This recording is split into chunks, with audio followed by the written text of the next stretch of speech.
In that last piece, Monkey Businessman, you may have noticed that I use this little gadget. This is called the EBow, and it's a sustain device that was invented to be used on the guitar, but works great on the bass. And in fact, I use it on all my basses. It'll even drive the big fat low B string on my 6-string bass, so it's a pretty powerful device. What it is it's primarily an electromagnet. That's pretty much the size of it. And the strings on an electric instrument have magnetic properties, and if you hold them in a magnetic field, they'll tend to vibrate. So the magnetic field of the EBow is concentrated here on the bottom of it, on what's called the foot of the EBow, in a little channel. And the concept is you hold the string exactly in that channel without touching it to the EBow, because that'll stop the string from vibrating. But if you can hold it just like that, you can sustain the string as long as you can hold the EBow there.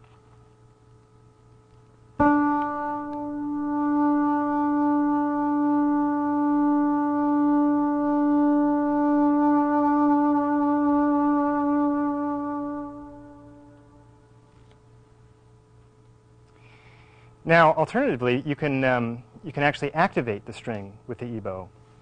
And this is cool because it gives you a much softer attack than any attack you could get by using pizzicato.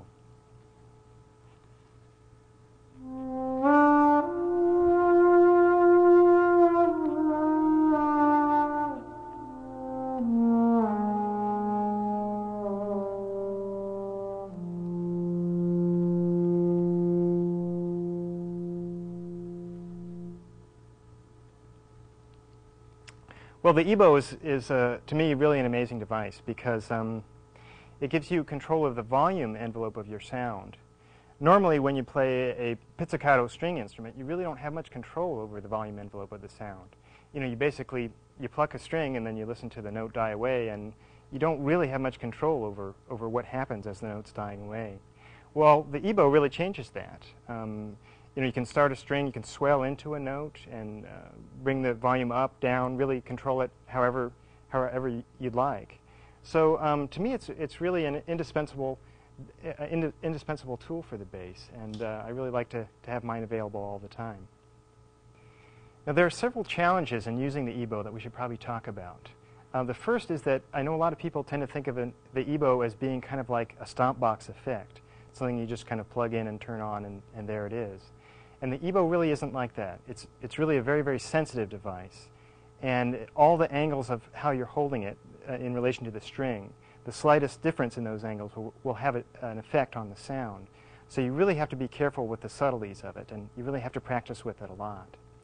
The second challenge in using the EBow is that since it was designed for guitar, it was really designed so that you can just kind of plunk it down on any 3 strings, and it will rest on the outer 2 strings and drive the center string.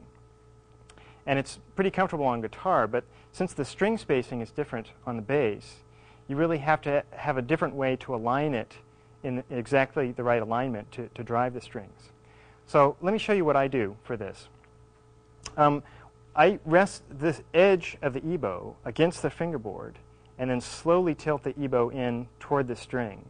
And this is good because it keeps the drive channel of the EBow exactly parallel to the string, which is just what you want. Here's how it looks.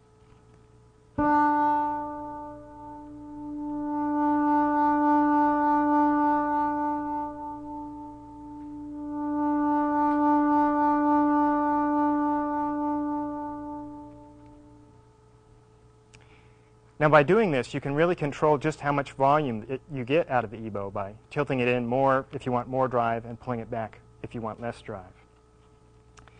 Now, another challenge in using the EBow is it was really designed to replace a pick so that you would hold it instead of a pick. And sometimes it kind of gets in the way. And I like to have mine really available all the time. So what I do is I like to hold it in the back of my hand like this. And that kind of leaves these 3 fingers free to play pizzicato, and yet the EBow is really ready whenever I need it.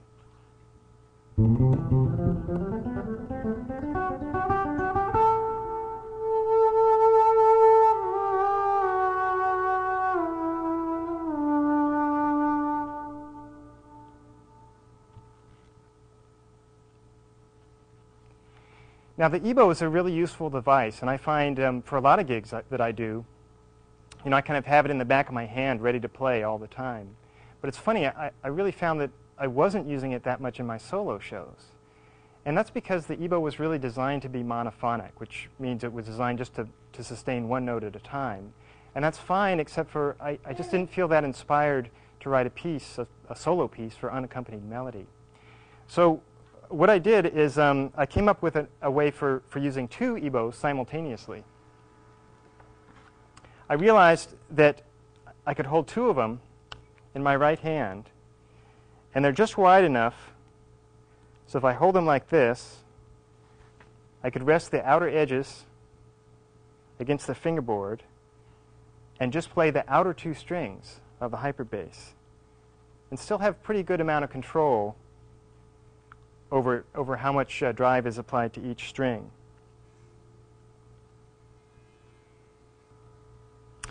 So I wrote an entire solo piece like this, basically a solo piece for two strings on the hyperbass. And I'll play that in a minute, but before I do, we should probably look at some of the unusual techniques that we're going to be using with the EBow in this piece. One of the techniques is sustained harmonics. With the EBow, it's possible not only to sustain open strings and closed tones, but also if you're real careful about where you use the EBow along the length of the string, you can actually sustain harmonics even without having to keep your left hand on the harmonic node.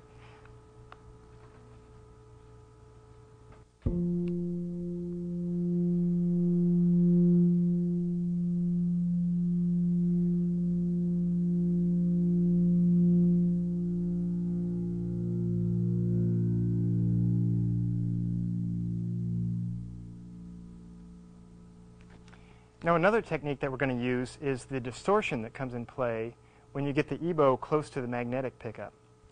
What happens is that the two magnetic fields kind of interfere with each other, and you really get this interesting color. If you hold the EBow directly over the pickup, you're going to greatly increase the output from the guitar, and you're also going to get a massive amount of distortion in the signal. Let me show you what I mean. I'm going to turn my volume on my bass way down and slowly bring it up.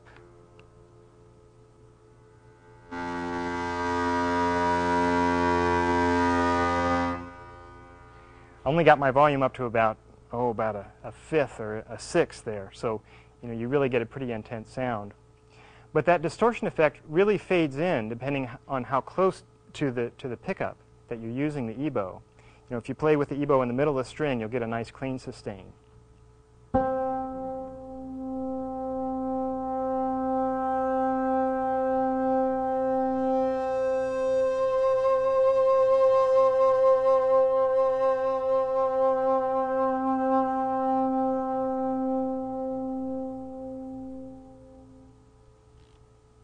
Now the tuning for this piece we're going to play, the piece is called Adhan. And the tuning of the middle two strings is going to be inconsequential because we're going to play the entire piece on just the outer two strings. In fact, this pickup on the hyperbass is actually a quadraphonic pickup, which is to say they're actually separate outputs for each string.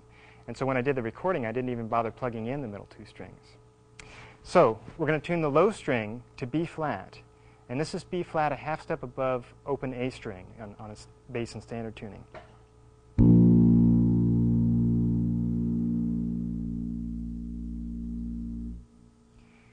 Now the high string, we're going to tune at F.